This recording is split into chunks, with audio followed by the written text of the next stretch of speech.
आज का प्रातः क्लास है 29 जून 1964। रिकॉर्ड चला है, दर पे आए हैं हम कसम ले। मीठे मीठे से कील दे बच्चे, अभी अच्छी रीत से जान गए हैं कि बेहद के बाप से बच्चों को प्यार मिलता जरूर है। जैसे हद के लौकिक बाप अपने रचे हुए बच्चों को प्यार करते हैं, अच्छी तरह से संभालते हैं, उनकी सेवा करते हैं कि हमारा कुल वृद्धि को पावे। भक्ति मार्ग में भी बेहद के बाप को सभी याद करते हैं। कब बाप से मिलन होता है, साक्षात्कार होता है। यहाँ तो ये बाप कहते हैं मैं तुम्हारा बाप भी हूँ, शिक्षा देने वाला शिक्षक भी हूँ, अर्थात ड्रामा के आदि मध्य अंत का नॉलेज देने वाला भी हूँ। इस नॉलेज को ही ज्ञान कहा जाता है। बाकी वो शास्त्रों आदि में तो सब भक्ति मार्ग का ज्ञान है। उनसे कोई को मुक्ति, जीवन मुक्ति नहीं मिल सकती। सबका मुक्ति और जीवन मुक्ति दाता बाप कहते हैं कि मुक्ति जीवन मुक्ति दाता तो मैं ही हूँ, और मुक्ति जीवन मुक्ति देने के लिए मुझे स्वयं आना पड़ता है। ऐसे नहीं मैं ज्ञान सुनाने के लिए ब्रह्मा तन में आता हूँ और फिर चला जाता हूँ, ब्रह्मा का तन छूट जाता है, फिर तुम ज्ञान के बल से अथवा अपने योग के बल से मुक्ति जीवन मुक्ति पाते रहते हो। नहीं, मुक्ति जीवन मुक्ति देने के लिए मुझे स्वयं आना पड़ता है। जब भारत में अति दुख होता है तो कल्प कल्प कल्प के संगम पर मुझे ही आना पड़ता है।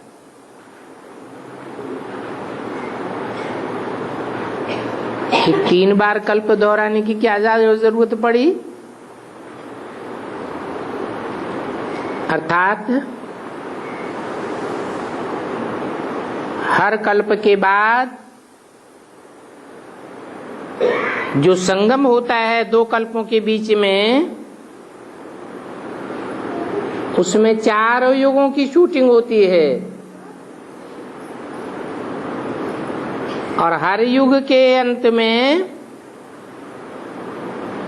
बाप प्रत्यक्ष होता है।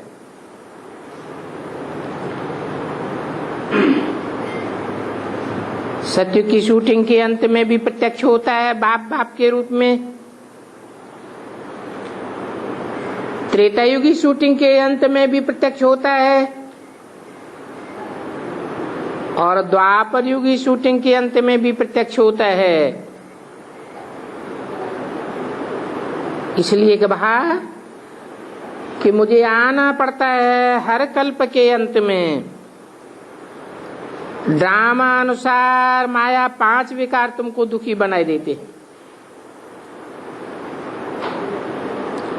तुम जानते हो अभी तो दुख के पहाड़ गिरने हैं, क्योंकि संपूर्ण विनाश होना है। उस समय खून ही नहा खेल भी चलता है। कितने खून की नदियां बहेंगी, फिर सतयुग में घी की नदियां बहेंगी।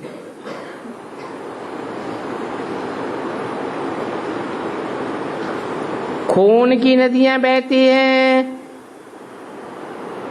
फिर उसी समय हाहाकार हो जाता है। उस समय बहुत दुखी होंगे।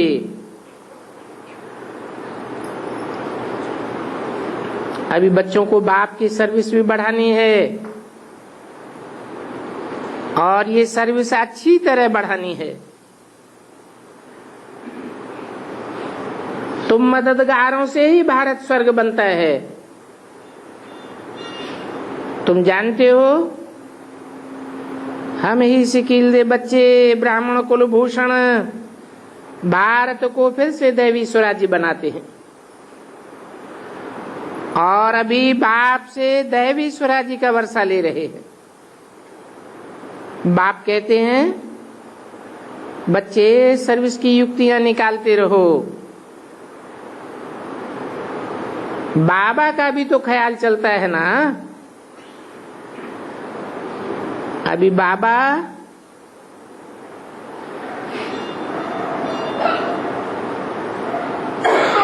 छह बाई 4 का गोला बनवा रहे हैं। इसको ही स्वदर्शन चक्र कहा जाता है। ये बहुत अच्छी चीज है। इस पर तुम सर्विस बहुत अच्छी रीति कर सकते हो। ये राजधानी स्थापन करने अथवा भारत को रावण राज से बदल राम राज्य स्थापन करने में कोई खर्चा नहीं है। तुम हो ही नॉन वायलेंस अहिंसक, सर्वगुण संपन्न, 16 कला संपूर्ण, संपूर्ण निर्विकारी, अहिंसा परमो देवी देवता धर्म वाले, ऐसे तुम ही बनते हो। जानते हो, हमको बाबा का मददगार बनकर के भारत को हीरे जैसा बनाना है और कल्प कल्प हम ये सर्विस करते रहे हैं। अभी हम हैं गॉडफादरली सर्विस पर। गॉडफादरली स्टूडेंट्स भी हैं, गॉडफादरली चिल्ड्रंस भी हैं। बच्चे जो भी बनते हैं उन पर रिस्पॉन्सिबिलिटी रहती है। तो बाप कहते हैं, खबरदार रहना, कोई भी प्रकार की भूल चूक नहीं करना। बाबा तो किस्म किस्म की सर्विस बतलाते रहते हैं, किस प्रकार भारतवासियों को रास्ता बतलावे। कौन सा रास्ता? वेद के बाप से वर्षा लेने का रास्ता समझाया जाता है। ये तो 21 जन्म सतयुग का जन्म से अधिकार लेते हैं। सतयुगी deity world sovereignty is your God fatherly birth right. बाप है ईश्वर की स्थापना करने वाला। उनको स्वर्ग की बादशाही मिलनी है, पुरुषार्थ यहां करना है। ऐसी नहीं कि स्वर्ग की बादशाही सतयुग में लेनी है, नहीं, यही पुरुषार्थ करना है और यहाँ संगम पर ही तुमको बादशाही लेनी है। बाप को समझाना पड़ता है। तो सभी बच्चे सुने। ये गोला सुदर्शन चक्र 6 बाई 4 का आयरन शीट पर होना चाहिए। ऐसे बड़े बड़े बनवाएं और फिर बड़े बड़े मुख्य स्थानों पर रखो। इनमें नीचे सब कुछ लिखा हुआ भी है। जो देखेंगे समझेंगे, ये तो राइट बातें हैं। अभी समय नजदीक होता जाएगा, मनुष्यों को बरोबर यह डर अंदर आवेगा, अब समय नजदीक है। समय प्रति समय सर्विस अर्थ बच्चों को बाप राय देते रहते हैं, ऐसे ऐसे करो तो तुम्हारी सर्विस बहुत बढ़ेगी। और हर एक बच्चा अपने घर में भी यह बोर्ड लगाओ, इसमें शिव बाबा का चित्र भी हो। बोलो, चित्र की तरफ इशारा करो, ये है गीता का भगवान। कौन सा चित्र है?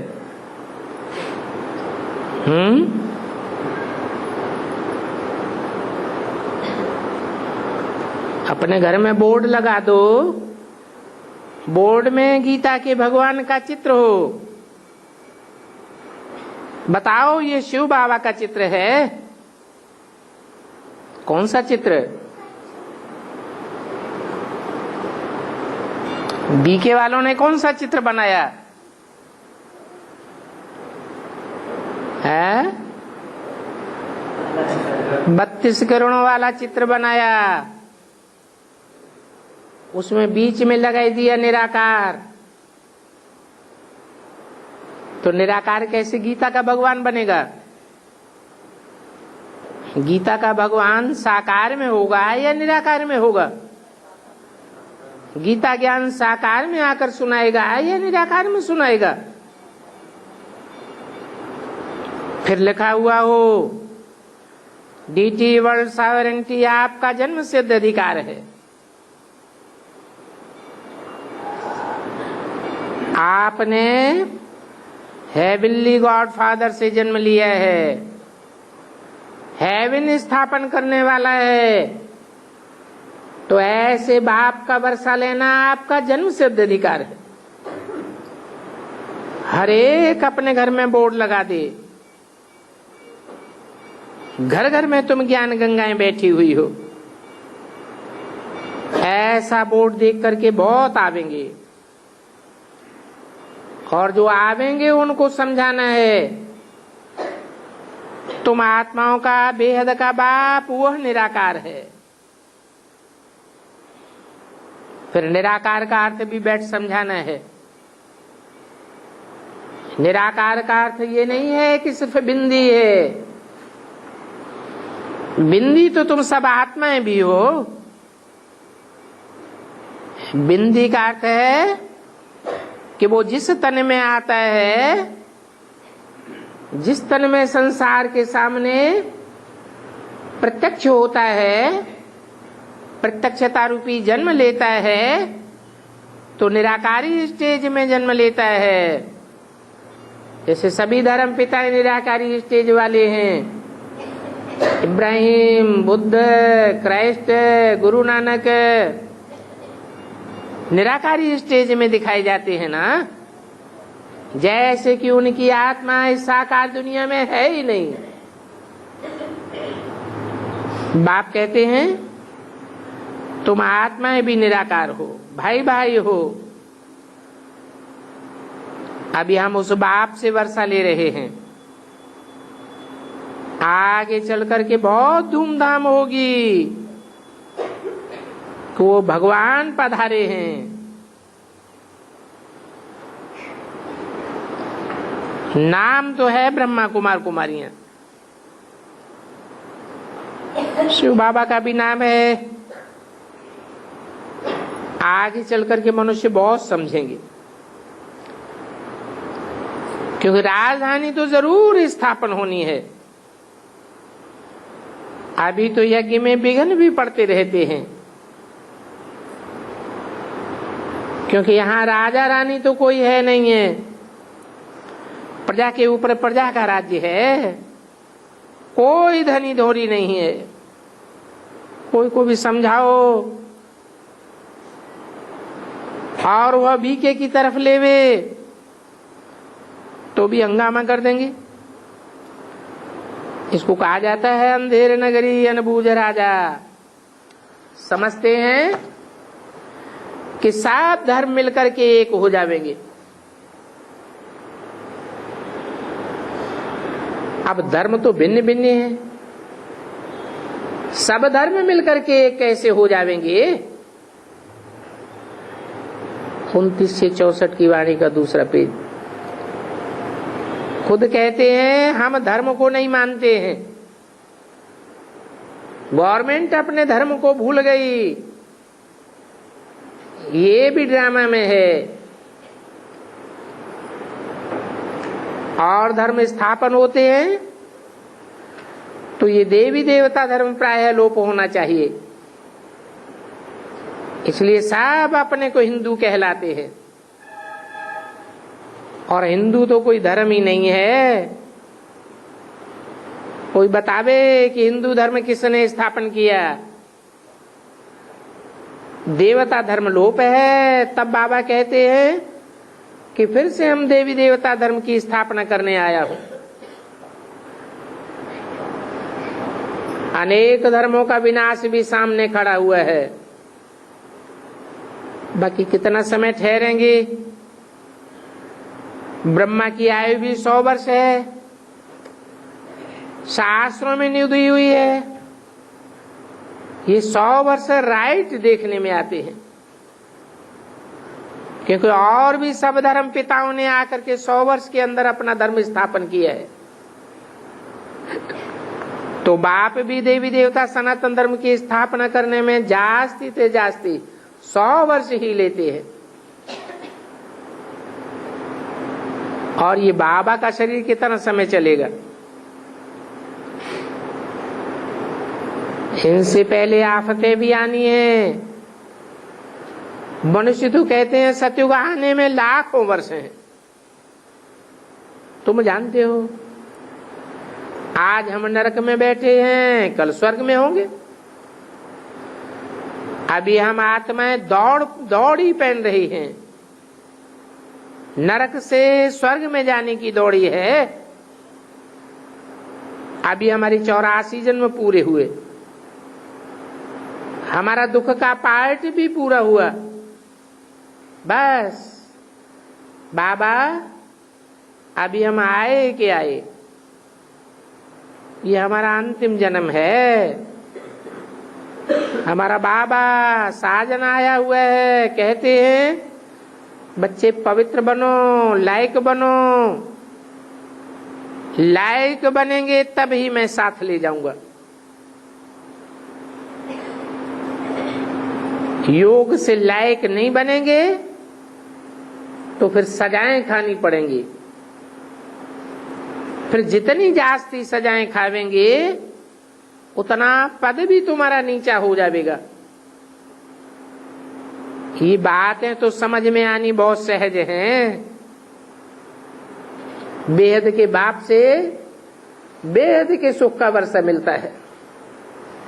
इसलिए बेहद के बाप को और बेहद के सुख के वर्षे को याद करना है। याद करने के लिए 8 घंटा है मैक्सिमम। फिर भी जितना चाहिए उतना याद करो। जितना याद करेंगे ऐसा तुमको पद मिल जाएगा। 8 घंटा तो जरूर याद रखना चाहिए। ऐसा तुमको पुरुषार्थ करना है। ये भी जानते हैं कल पहले मुआफी की बच्चे पुरुषार्थ करते रहते हैं, तो बच्चों के पुरुषार्थ को साक्षी होकर के देखा जाता है कि कौन कितना पुरुषार्थ करते हैं। मोस्ट बेलूड बाप से वर्षा लेने के लिए कल्प कल्पांतर वही वर्षा लेने के अधिकारी बनेंगे जो पहले बने थे। तो बाप समझाते हैं कि लक्ष्मी नारायण का चित्र भी बहुत अच्छा है। ये चित्र सबको देना है। बाबा ने राजयोग सिखाया ही है स्वर्ग के लिए। लौकिक बाप भी बच्चों की कितनी संभाल करते हैं, बेहद के बाप को भी कितनी संभाल करनी पड़ती है। माया तो बच्चों को बड़ा हैरान करती है, बीमार कर देती है। फिर बाप आकर के बीमारी की दवाई करते हैं। बाप के पास है संजीवनी बूटी, बाकी कोई पहाड़ की बूटी नहीं है। तुम याद की स्टेज में ऊंचे चढ़ेंगे तो तुम्हें बूटी का अनुभव हो जाएगा। बाकी ऐसे नहीं कि हनुमान कोई पहाड़ के ऊपर गया तो बूटी मिल गई। ये याद की ऊंची स्टेज की बात है। तुम जितनी गहरी याद करेंगे तो नए नए ज्ञान के रतन मिलते रहेंगे। तो सिर्फ बाप और वर्षे को याद करना है। बाप को याद करने बगैर वर्षे को याद नहीं कर सकेंगे, क्योंकि वर्षा तो बाप से ही मिलेगा। अभी भक्ति मार्ग अर्थात ब्रह्मा की रात पूरी होती है। क्या कहा है? कहां से आती है भक्ति मार्ग की रात? ब्रह्मा की रात तो भक्ति मार्ग की रात है। फिर बाबा आकर के दिन स्थापन करते हैं। किसके द्वारा? बाबा आकर के दिन स्थापन करते हैं प्रजापिता ब्रह्मा के द्वारा। आधा कल्प है ब्रह्मा का दिन और आधा कल्प है ब्रह्मा की रात। ये घोर अंधियारा चल रहा है। घड़ी में कांटा देखा है ना। पुरानी दुनिया बदल, अब नई दुनिया आनी है।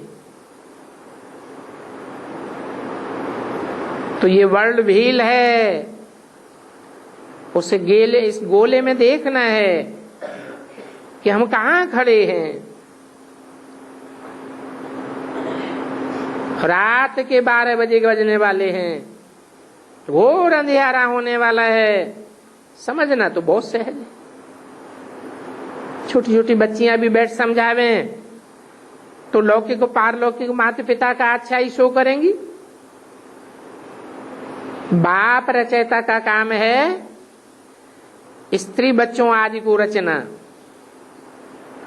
और उस रचना को भी अपना साथी बनाना, अपनी रचना को भी रास्ता बताना है। काम शिक्षा का सौदा बदल करके ज्ञान शिक्षा पर बिठाना है। ये बोर्ड बहुत अच्छे बन सकते हैं। 30 बाई 40 इंच के चित्र भी बहुत पड़े हुए हैं।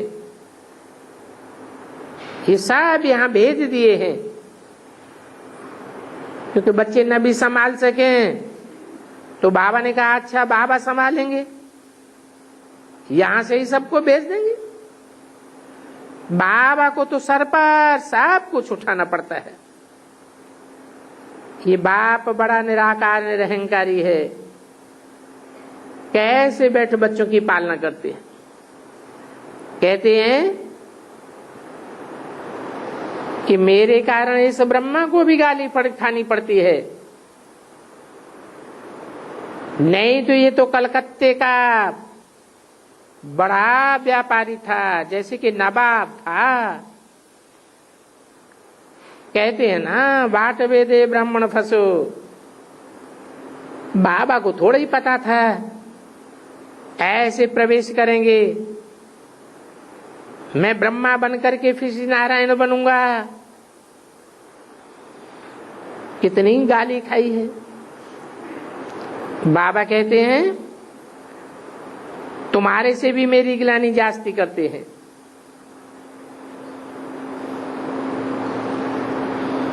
तुमको तो करके गाली देते हैं, मुझे तो पत्थर पत्थर ठीक कर भीतर में भी टट्टी आदि में भी ठोक दिया है।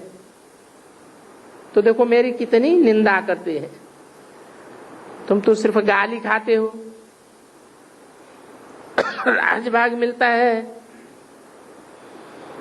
इसके लिए गाली खाई तो क्या बड़ी बात है।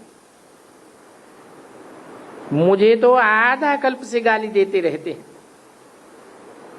कहते हैं कुत्ते बिल्ली पत्थर ठिक्कर सब में परमात्मा। कोई कहते हैं सर्वव्यापी है, या तो फिर कहते परमात्मा की और उनकी रचना बेअंत है। ये भी ड्रामा का खेल बना हुआ है। ईश्वर रचयिता है, उनको तो नॉलेज होनी चाहिए सृष्टि के आदि मध्य अंत की।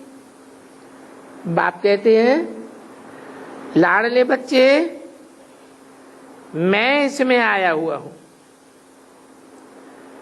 इनकी दाढ़ी का ख्याल रखो,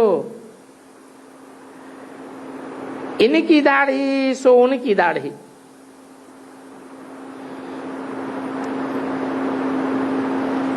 अब उनको कलंक नहीं लगाना,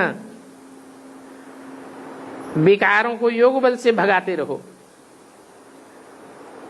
कल्प कल्प तुम माया पर जीत पाते आए हो और जगत जीत बनते आए हो। स्वर्ग के मालिक तो प्रजा ही बनती है, परंतु पुरुषार्थ करके माता पिता के तख्त पर जीत पानी है। ये तुम्हारा है ही राजयोग, ये कोई प्रजा योग नहीं है। बाप जानते हैं ये मम्मा बाबा पहले नंबर में जाते हैं। मम्मा कुमारी कन्या और ये अधर कुमार। घर में बच्चे होते हैं, ऐसा कुछ नीचा ऊंचा काम करते हैं तो बाप कहते हैं हमारी दाढ़ी की पत रखना। 29/64 की वाणी का 3रा पेज। पता रखेंगे तो कहेंगे नाम बदनाम होने से बचाया। वेद का बाप भी कहते हैं बच्चे मेरा नाम बदनाम नहीं करना। अच्छी रीति घर घर में बोर्ड लगा हुआ हो, आकर के बेहद के बाप से वर्षा ले। पिछाड़ी में तुमको बड़े बड़े शेरों का भी शिकार करना है। राजाओं को, बड़े बड़े सन्यासियों को पिछाड़ी में तुमको ही जगाना है। अभी दिन प्रतिदिन तुम तीखे होते जाते हो, तुमको शक्ति मिलती जाती है। जो भी सामने आए उनको समझाना है। देखते हो तुम्हारे सामने विनाश खड़ा हुआ है, लड़ाइयां लग रही हैं और ये है रुद्र ज्ञान यज्ञ। हम ब्राह्मण हैं, यज्ञ रचने वाले ब्राह्मण सो फिर देवता बनेंगे। जितना जो पुरुषार्थ करेंगे उतना उच्च पद पावेंगे। दिन प्रतिदिन ये बहुत सहज होता जाता है। बाप का रूप भी ले समझाया है कि ये स्टार है, परंतु नयों को पहले ये नहीं समझाना होता है कि वो स्टार है। जब अच्छी रीति समझें, पूछें कि इतना बड़ा रूप क्यों है, तब समझाना है कि ये साक्षात्कार तो बहुतों को होता है। लाल लाइट का गोले का साक्षात्कार होता है, ये बड़ा रूप है। ये ज्ञान की लाइट धारण करने की बात है। रामकृष्ण का भी लिखा हुआ है, बोला हमने देखा ज्योति मेरे में समा गई, परंतु वो तो मतलब कुछ नहीं समझते हैं। जैसे आत्मा चमकता हुआ स्टार है, वैसे बाप भी चमकता हुआ स्टार है। उस स्टार को भी परमपिता परमात्मा कहा जाता है, और वो है भी परमात्मा। वो बाप इनमें आते हैं, आकर के बाजू में बैठ जाते होंगे। गुरु के बाजू में शिष्य बैठ जाता है, वो गुरु सिखलाते हैं तुम बच्चों को, तो ये भी बाजू में सीखते रहते हैं। ये बाप दादा कंबाइंड है।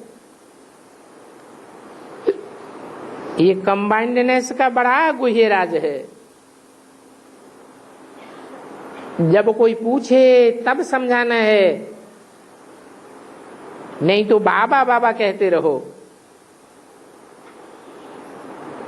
बाबा स्वर्ग के लिए राजयोग सिखलाते हैं। वे तो बच्चे जानते हैं इस समय तक जो पास्ट हुआ है सो ड्रामा है, विघ्न तो पड़ते ही रहेंगे। बच्चों को भी माया जोर से तूफान में लावेगी, परंतु बाप का हाथ नहीं छोड़ना है। माया आज अगर ऐसी है जो अच्छे अच्छे लालों को भी खा गई है। ये तो कल्प पहले भी हुआ था। जो तीखे थे, विशाल बुद्धि बच्चे वे हर बात को अच्छी रीति समझ सकते हैं।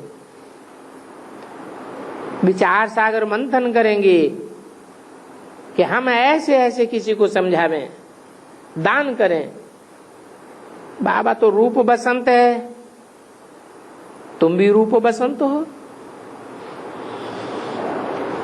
बाबा कहते हैं मैं स्टार हूं, मेरे भी पार्ट भरा हुआ है, और रूपवान बनने का भी पार्ट भरा हुआ है, तो बसंत ऋतु की खुशबुओं का भी पार्ट भरा हुआ है। हर एक आत्मा में पार्ट तो होता ही है, परंतु ये बातें साइंस घमंडी भी समझ नहीं सकते हैं। वो रिकॉर्ड घुस जाए, टूट फूट जाए, ऐसा हो सकता है, परंतु ये तो इमॉर्टल रिकॉर्ड है। इसमें टूट फूट की बात नहीं होती है, इसमें इमॉर्टल पार भरा हुआ है, और इस पार्ट की कभी इंड भी नहीं होती है। तो आदि भी नहीं हो, तो इंद भी नहीं, आदि भी नहीं, ये तो चलता ही चला आता है। इस ड्रामा के राज को भी तुम बच्चे समझते जाते हो, और दूसरे धर्म की आत्माएं तो समझेंगी नहीं। तुम ही हो नए नई अंधों की लाठी, तो उन अंधों को रास्ता बताना है। अभी सांप की वानप्रस्थ अवस्था है, सांप को आगे पीछे वाणी से परे जाना है। बाप कहते हैं मैं सांप को ले जाऊंगा, इसलिए जितना हो सके बाप को याद करो, तो तुम्हारे विकर्म विनाश हो जावे। इसको रूहानी यात्रा कहा जाता है। बाप कहते हैं हे राही बच्चे, अब थक मत जाना, बाप और रचना को याद करना है। तुमको रचना का मालिक बनना है ना, ये तो अति सहज बात है। सदैव शिव बाबा को याद करते रहो। मोटर चलाते भी बुद्धि का योग बाप के पास रहना चाहिए। बाबा ने बताया है भक्ति मार्ग में भी पूजा करते हैं तो बुद्धि और तरफ भागती जाती है। बाबा अपना विशाल बताते हैं, हम नारायण की पूजा करने बैठता था, बुद्धि और तरफ भाग जाती थी, फिर ये अपन को चपाट मार देता था। अभी भी तुम्हारी बुद्धि दौड़ती है। पुरुषार्थ करते करते तुमको याद में शरीर छोड़ना है। मनुष्य भक्ति करते हैं कि कृष्ण की याद में शरीर छोड़ें तो हम कृष्णपुरी पहुंच जाएंगे, परंतु याद ठहरती नहीं है। कृष्ण तो सबका बाप ही नहीं है, उसकी बुद्धि का खुद ही ठिकाना नहीं है, बुद्धि खुद ही तिरकती रहती है, तो उसको याद करने वालों की बुद्धि कैसे ठहरेगी। सबका सदगति दाता तो एक ही बाप है। कहते भी हैं सबका सदगति दाता राम, ऐसे नहीं कहते हैं सबका सदगति दाता कृष्ण। शास्त्र आदि पढ़ते पढ़ते तमो प्रधान जरूर बन गए हैं, बाप ही आकर के सबकी सदगति करते हैं। मुक्ति तो सबको मिल जाती है, फिर जो भी आते हैं पहले पहले उन सबको सुख तो जरूर भोगना है। नई आत्मा आवेगी तो सतो प्रधान आवेगी, सतो प्रधान आत्मा तो सुखी ही भोगेगी, दुख तो नहीं भोग सकती, क्योंकि नई आत्मा ऊपर से आती है ना। तो ऊपर से आने वाली नई आत्मा का मान मर्तबा होता है। बल किसी में भी प्रवेश करते हैं तो भी उनका नाम बाला हो जाता है। ये अरविंद घोष क्या था, अभी देखो क्या हो गया है। अभी उनके कितने बड़े बड़े आश्रम हैं। कहेंगे कि कलब बेले भी ऐसे ही हुआ था, फिर भी ऐसे ही होगा। हम सुदेवी देवता बन रहे हैं, सिर्फ तुम ब्राह्मण ही संगम युग पर हो, बाकी तो सारी दुनिया भी कलयुग में पड़ी है। तुमने ही संगम युग को जाना है, और ये बाप ने ही आकर के तुमको परिचय दिया है कि अभी कलयुग जाने वाला है, सतयुग आने वाला है। तुम दोनों युगों के संगम पर खड़े हो। किस लिए खड़े हो? पुरुषोत्तम बनने के लिए। तो इस युग का नाम है पुरुषोत्तम संगम युग। यहां आने वाले जानते जावेंगे कि बरोबर अब कलयुग का अंत है।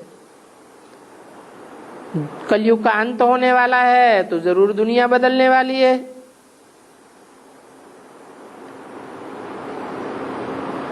दुनिया जब बदलती है तो बाप आकर के माताओं को लिफ्ट देते हैं। बाप आते ही हैं माताओं को लिफ्ट देने के लिए, क्योंकि माताओं पर इस कलयुगी दुनिया में अत्याचार बहुत होते हैं। स्त्री का पति मर जाता है तो बच्चे माता को दर बदर कर देते हैं, ऐसे ऐसे धुंधकारी बन पड़ते हैं। ये दशाएं आत्माओं की बदलती रहती हैं। कोई पर तो राहु की दशा बैठ जाती है। ऐसी राहु की दशा वाले भी यहां आ जाते हैं। तो बाबा कहेंगे अच्छा फिर से पुरुषार्थ करो, ये तो कमाई है। बाप को याद करेंगे तो तुमको वर्षा जरूर याद आवेगा। ये याद की तुमको टेव पड़ जानी चाहिए। जितना जो कमाई करेगा उतनी प्राप्ति करेगा। अच्छा, आज हीरालाल बाबूजी जा रहे हैं।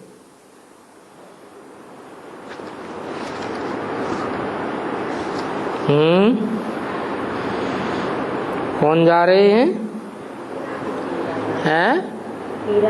हीरा के लाल। हीरा कौन है? हीरा है जो हीरो पाटदारी है, वो हीरा है। और उसका लाल कौन है? सृष्टि का पहला पत्ता कौन है? कृष्ण की आत्मा। ब्रह्मा की सोल जो सतयुग में पहला जन्म लेती है, वो हुआ हीरा लाल। जा रहे हैं तो कहाँ जा रहे हैं?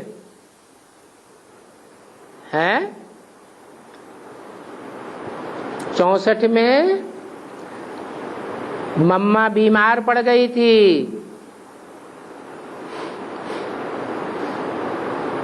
जब तक मम्मा सालिम थी तो बाबा का सारा बोझ संभालती थी। जब बीमार हो गई तो बम्बई हॉस्पिटल में एडमिट होना पड़ा। तो इशारा दिया कि अब बाबा को जो सपोर्ट मिलता था मम्मा का, ईश्वरीय सेवा का वो सपोर्ट मिलना बंद होता है। तो जब सपोर्ट मिलना ही बंद होता है तो मम्मा का स्थान जरूर कोई दूसरी लेगी। जो भी दूसरी आत्मा मम्मा का स्थान लेती है वो उतनी ही पावरफुल और सात्विक स्टेज वाली होगी या नीची स्टेज वाली होगी? है नीची स्टेज वाली होगी। वो यज्ञ की उतनी संभाल सच्चाई से नहीं कर सकती है। इसलिए बोला कि अब तक तो सतयुग त्रेता की शूटिंग हो रही थी, अब द्वापर कलयुग की ओर जा रहे हैं, उतरती कला की ओर जा रहे हैं। अच्छा, ओम शांति।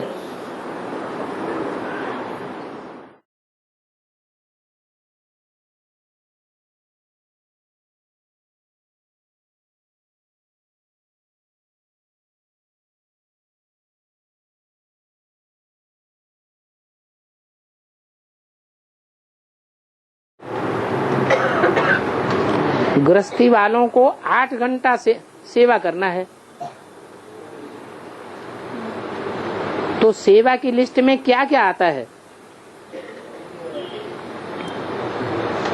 याद भी आता है। याद करेंगे बैठ के, वो भी सेवा की लिस्ट में आता है, क्योंकि उससे वातावरण शुद्ध होता है। कोई भी आत्माएं देखने में आती हैं, उनको शुद्ध दृष्टि से देखो, शुभ वाइब्रेशन से देखो, ये भी सेवा है। कोई भी आत्माओं से कर्मेंद्रियों के संबंध में संपर्क में आते हैं तो उनको सुख मिले, सदा काल का दुख न मिले, ऐसे कर्मेंद्रियों से कर्म करो, ये भी सेवा है। वाचा चलाते हैं तो ऐसे बोलो जो दूसरों को लगे कि हमारे ऊपर फूल गिर रहे हैं, हमें बहुत सुख मिल रहा है और सदा काल का सुख मिल रहा है, तो वो भी सेवा है। तो मनसा सेवा करो या वाचा सेवा करो या कर्मेंद्रियों से कर्मणा सेवा करो, तन से सेवा करो, धन से सेवा करो, ये सब प्रकार की सेवा की लिस्ट में आती है।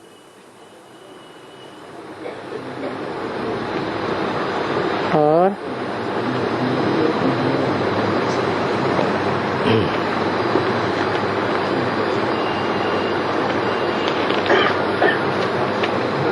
हाँ, पिछली बार आप इसे बताया कि कहाँ सामना करना है और ये कहाँ सहन करना है। हाँ, अपनों के साथ सहन करना है और परायों के साथ सामना नहीं।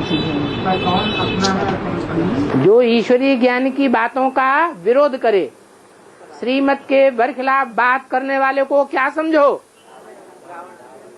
तो रावण संप्रदाय हमारा दुश्मन है या दोस्त है? वो तो दुश्मन है। जब तक हमारी बात न माने, जो शिव बाबा ने बात कही है वो हमारी बात को न माने, बाप की बात को न माने, तब तक वो क्या है? वो रावण संप्रदाय है। और ये लॉ हाथ में नहीं उठाने की बात है, वो कैसे लागू होती है? वो ऐसे ही लागू होती है कि किसी को दंड देना ये हमारा काम है, ज्ञानियों का काम है, या दंड देना धर्मराज का काम है? धर्मराज का काम। सामना करना मना कैसे है? सामना करना मना कैसे? सामने आंख से भी किया जाता है, लाल लाल आंखें करके दिखा दी, मोटी मोटी गोल गोल।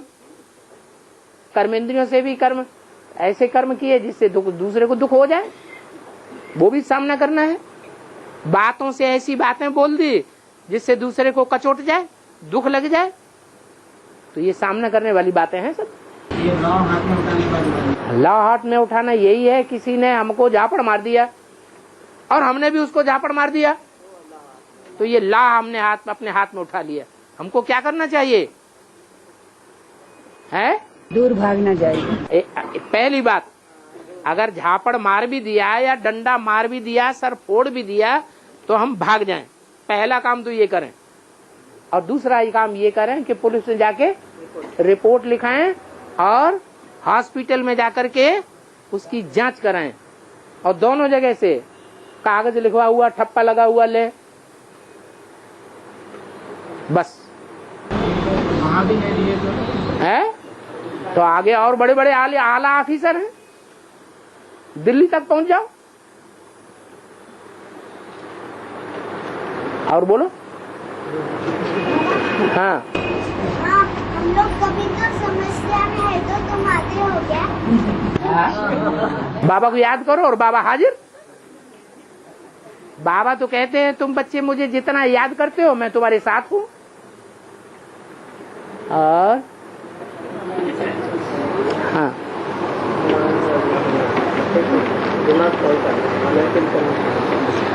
बाबा कहते हैं कि मरने के बाद 12 दिन आत्मा घर में रहती है। बाबा ने कहा ऐसा कहा? ये तो भक्ति मार्ग में कहते हैं। हाँ, भक्ति मार्ग में कहते हैं कि 12 दिन तक आत्मा की गति सदगति नहीं होती है। 12 दिन के बाद जब 13वीं होती है तो आत्मा को मुक्ति मिल जाती है, ऐसे भक्ति मार्ग में कहते हैं। अच्छा, और उसके पीछे कर्मकांड करते रहते हैं 12 दिन, दान करते हैं। वो सब उस प्राणी को मिलता है या नहीं मिलता है? बाबा, वो प्राणी तो कर्म भोग करके जाता है तो उसको फौरन शरीर मिल जाता है ना? हाँ, मिल जाता है।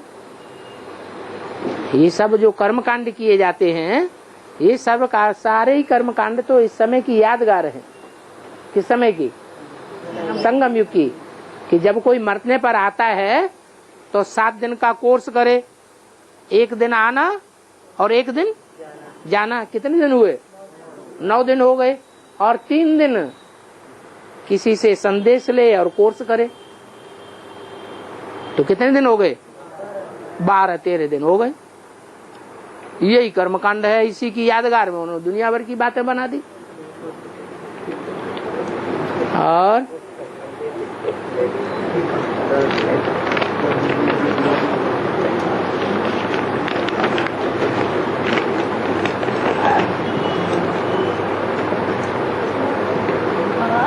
हाँ, हार्ट अटैक आने से शरीर नहीं मिलता मुझे बोलते ना।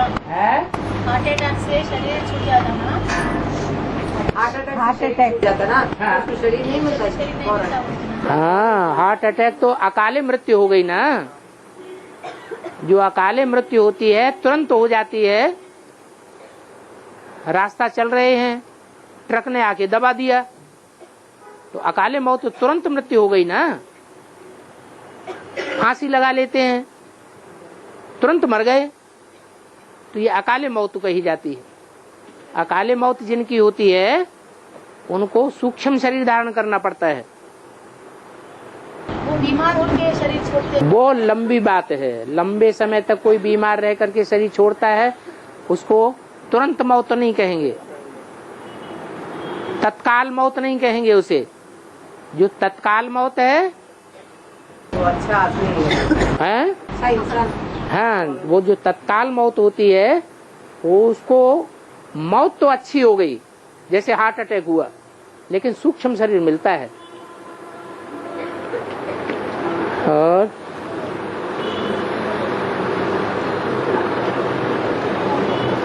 हाँ जी, बाबा, एक माता जी ने कहा सोने का टाइम आत्मा क्या करती है? सोने का टाइम, सोने के टाइम आत्मा रेस्ट करती है। हाँ,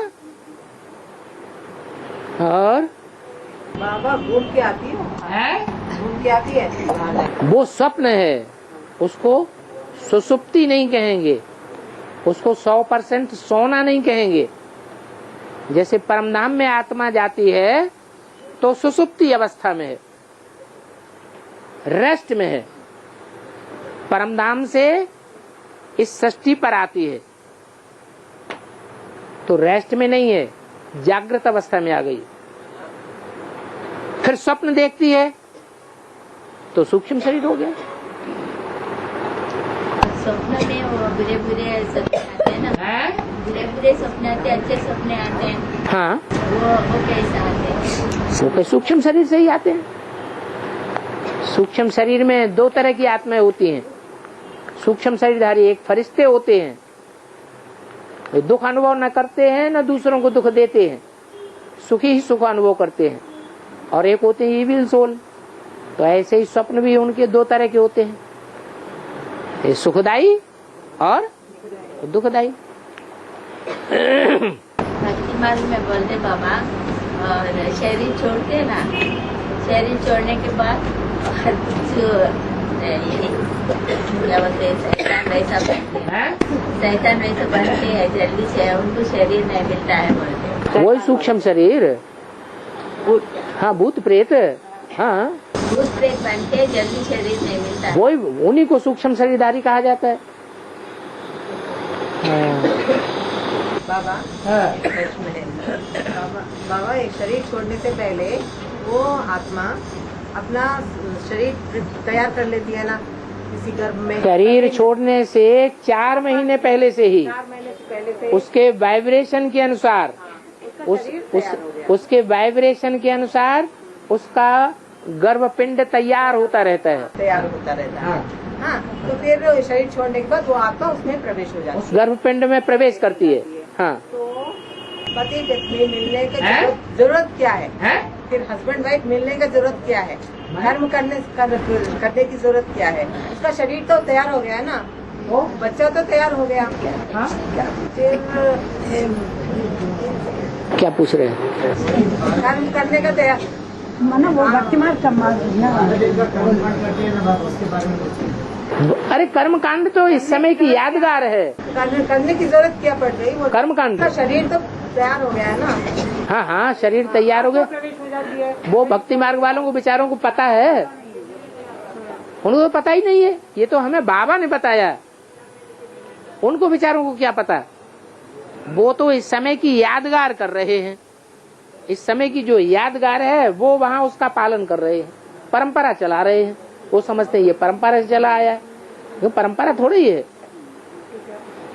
उनको तो बेचारों को मालूम ही नहीं है। और वो टंट घंट वो कर्म कांड हिंदुओं में करते हैं, मुसलमानों में करते हैं क्या? उनकी दूसरी प्रथा है। क्रिश्चियंस में करते हैं क्या? क्रिश्चियंस की दूसरी प्रथा है।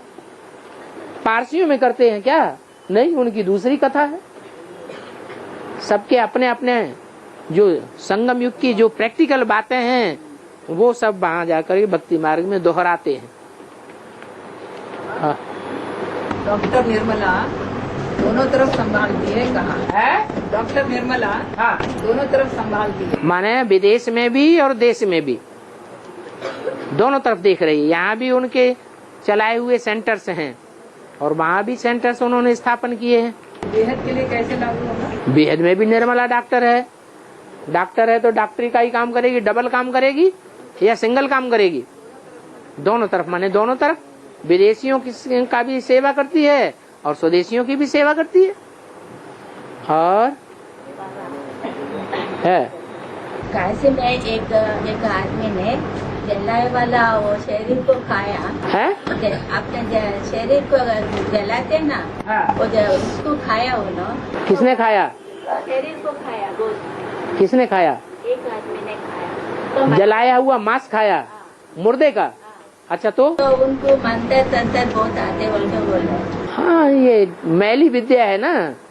इस मैली विद्या में ये सब टंट घंट करते हैं, खराब खराब गंदे गंदे काम।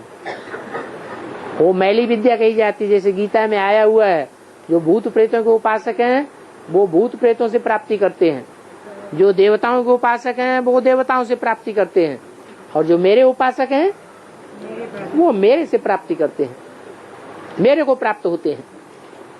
तो गंदी विद्या है मांस वास खाना, और वो भी मुर्दे का मांस खाना। अरे मुर्दे का मांस तो ये जानवर भी, कोई कोई बहुत से जानवर है मुर्दे का मांस खाते। शेर है, वो मुर्दे का मांस खाएगा?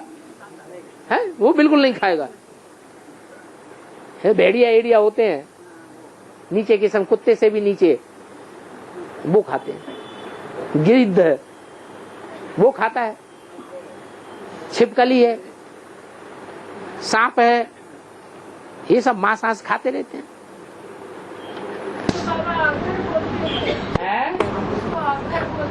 हाँ जी, हाँ जी, हाँ जी, है। बाबा कोई ने कह दिया कि ये मुरली कागज की मुरली पीऊ की वाणी है, न सोचा न समझा, फटाफट जीरोक्स से सैकड़ों कॉपियां निकाल डाली। तो ये श्रीमत है क्या? क्या निकाली है कोई ने? हैं? निकाले हैं? कैसे पता चल गया ये पीऊ की वाणी है? किसी ने हाथ से लिख दिया ये पीऊ की वाणी है?